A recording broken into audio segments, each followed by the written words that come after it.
ഞാൻ ധനികനായി കഴിഞ്ഞപ്പോൾ ഒന്നുമില്ലായ്മയിൽ നിന്നും എൻ്റെ ദൈവത്തെ സ്നേഹിച്ചതുപോലെ ഇപ്പോൾ സ്നേഹിക്കാൻ പറ്റുന്നില്ല.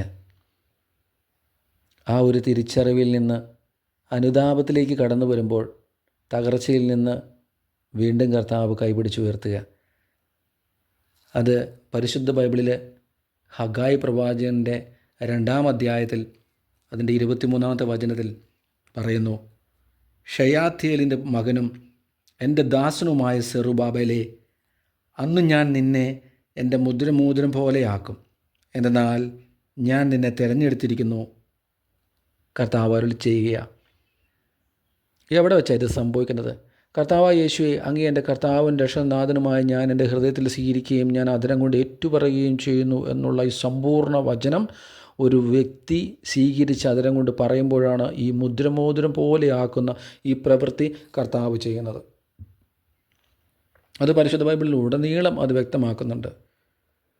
ഇത് സംഭവിക്കുന്ന അബ്രാഹത്തിൽ സംഭവിക്കുകയാണ്. അബ്രാഹം വെറും വിഗ്രഹങ്ങളെ വിറ്റ് നടന്ന ഒരു സാധാരണക്കാരനായിരുന്നു. ആ വ്യക്തിയെ ദൈവമായ കർത്താവ് ഉയർത്തി എപ്പോഴമാത്രം കർത്താവ് ഉയർത്തി, എന്തുമാത്രം കർത്താവ് ഉയർത്തി.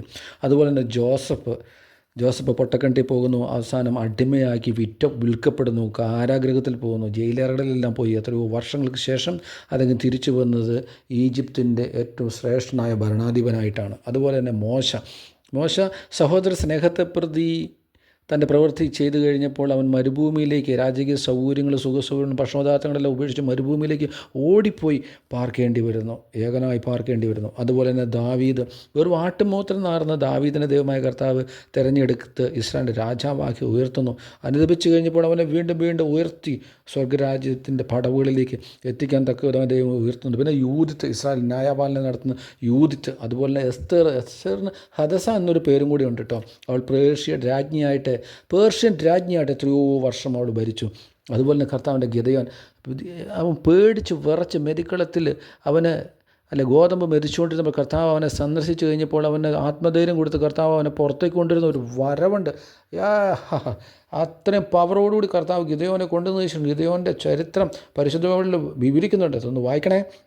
അതുപോലെ തന്നെ കർത്താവിൻ്റെ പൗലോസിനെ ദൈവസന്നിധിയിൽ നിന്നും ഓടിയകറ്റപ്പെട്ടു പോയ പൗലോസിനെ ദൈവമായ കർത്താവ് വീണ്ടും ചേർക്കുന്ന ഒരു ചേർപ്പുണ്ട്. അത് അനുതാപത്തോടുകൂടി പൗലോസ്, ക്രിസ്ത്യാനിറ്റിക്ക് ഇത്രയേറെ പീഡനം വരുത്തിയ പൗലോസിനെ അനുതാപത്തോടെ വന്നു കഴിഞ്ഞപ്പോൾ പൗലോസിനെ ഏറ്റവും ഉയർത്തുന്നുണ്ട്. അതുപോലെ തന്നെ കർത്താവിൻ്റെ അപ്പോസ്തലന്മാരെ ഒന്നുമില്ലായ്മയിൽ നിന്നും ഉയർത്തിക്കൊണ്ടുവന്ന അപ്പോസ്തലന്മാരൊക്കെ നമുക്ക് ഓർക്കാം.